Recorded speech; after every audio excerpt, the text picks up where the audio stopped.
Kwadimzansi bizo lami nginguthando Mahlangu indebele lihlakaniphileko nelifundileko bakwethu. Amalanga lakazi kuyangikara ke ukuba liNdebele ngoba qobe dry siyathokozisa. Bakwethu namhlanje ngilapha nje ngizokuthokozisa uProffessor Thuthukile Kabini ngokuthi kube liNdebele lekhethu begodu kube iNdebele lokuthoma elikhethwako hlangana namaNdebele athuthukako nasunduza ilimu nesikopilo lamaNdebele ukuthi abe ngomunye wokuthoma ekwenziwa ngaye i-documentary ebayibiza ngokuthi i-Unsung Heroes.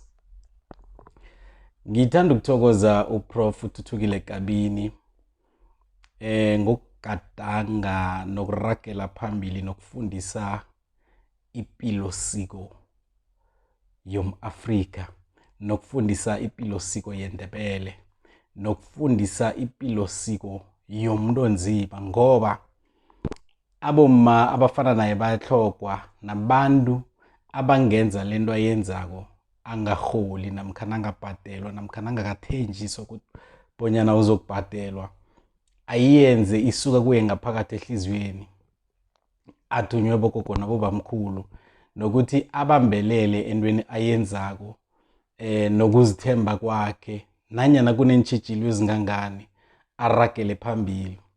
Kazi bakwethu nge-29 zaka-Agasti besilapha ePalamende kwaMhlanga ebuilding ebizwa ngokuthi iNyabela building.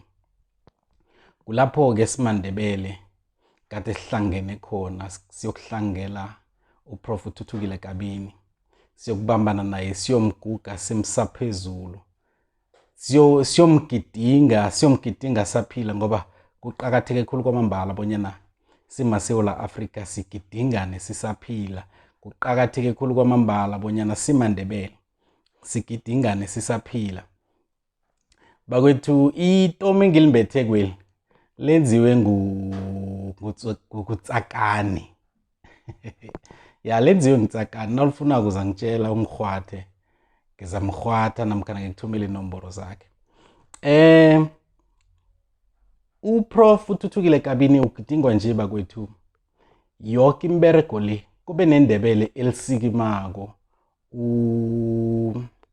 udade uDanile Masombuka owenzako ukuthi i-documentary le iyagadangiswa ngepilo siko yeNdebele, iyagadangiswa ngepilo kaProf Thuthukile Kabini. Njenganje ngiliNdebele elithabileko bakwethu, ngifisa ngathi qobe veke singagidinga eminye yemiberego yeNdebele elinye lekhethu. So ya ngilapha nje ngizokuthokozisa uProf Thuthukile Kabini ngomberego wenzako nokuzinikela kwakhe nokusacrifice nje into eziningi, nokusacrifice i-lifestyle nemali yabantu bakhe kodwa akwazi uyifaka komunye wabantwana bamaNdebele ukuthi bakhule bathuthuke. Kazi lapha bekukhulunywa ngetseletsele. Umuntu uzabathola itseletsele lapha. So yeah, nangisathokozisa uProf Thuthukile Kabini njalo ngiragele phambili bakwethu ngithokozise ENdumbeni Cultural and Creative Arts Center. Ngihlole phasi ukuthi ngingayivanganisi. Hey, unekamabhena ngangiginya.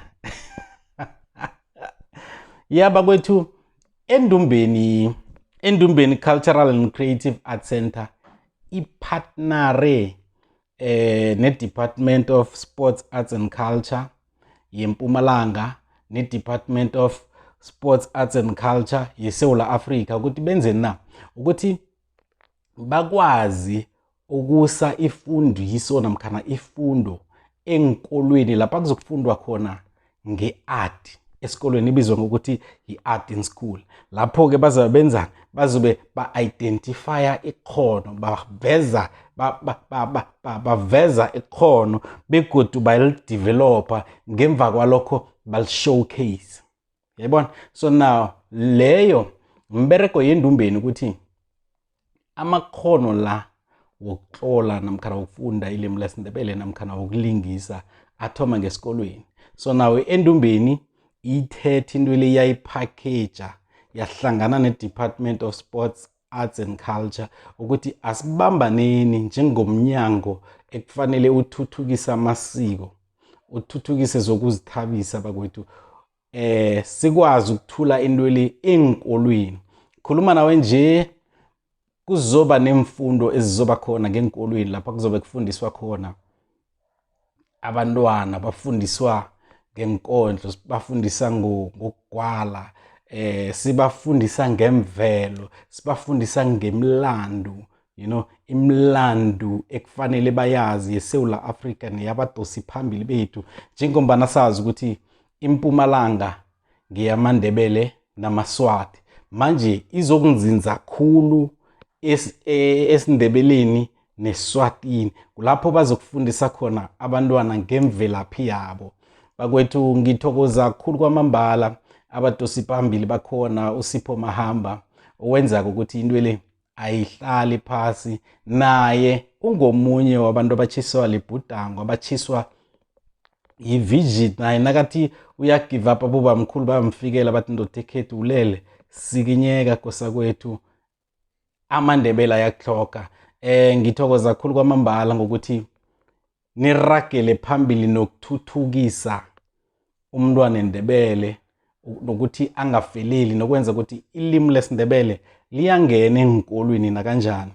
ENdumbeni Cultural and Creative Arts Center bakwethu kuyihlangano elwela bonyana ilimi lesiNdebele lingene ngenkolweni, abantwana bakhule nalo, abantwana bakhule balifunda, abantwana bakwazi ukulifunda nokutlola, nokwazi ukuthi mina njengomntwana eNdebele ilimi lami liyatlola, liyafundwa begodu nangesikolweni likhona.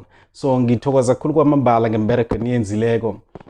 Ngemani Sibusiso Mahlangu ngiyathokoza ukuthi usekela uSipho Mahamba evisioning anaye noNika Mabhena ukhona hlangana. Ngithokoza kakhulu kwamambala ukuthi nibambene ngapho ngeNdumbeni, nithuthukisa isitjhaba somndonzima, nithuthukisa isitjhaba samaNdebele, nithuthukisa isitjhaba samaNdebele namaSwati ngempumalanga. Ngiyazi ukuthi into le izokukhamba irhatsheke eSouth Africa yoke, inabele nakamanye ama-province. Nizokuragela phambili nifundise abantwana isiko labo, nifundise abantwana ukuthi ukuba mndonzima kusho ukuthini, nifundise abantwana ukuthi ukuba nguwe kutsho ukuthini. Bakwethu ngithokoza kakhulu kwamambala, asihlanganeni ku-Crazy FM qobe ngolosini lapha ngifundisa khona ngelimi lesiNdebele, lapha ngifundisa khona ukuthi ilimi lesiNdebele litlolwa njani, lapha ngifundisa khona imihlobo eminye engasimaNdebele ngelimi lesiNdebele. Ngithokoza kakhulu kwamambala. Ningangithola ku-Twitter @ThandoMahlangu_, TikTok @ThandoMahlangu_, YouTube @ThandoMahlangu_, naku-Instagram @ThandoMahlangu_. Singahlangana lapho. Thokoza.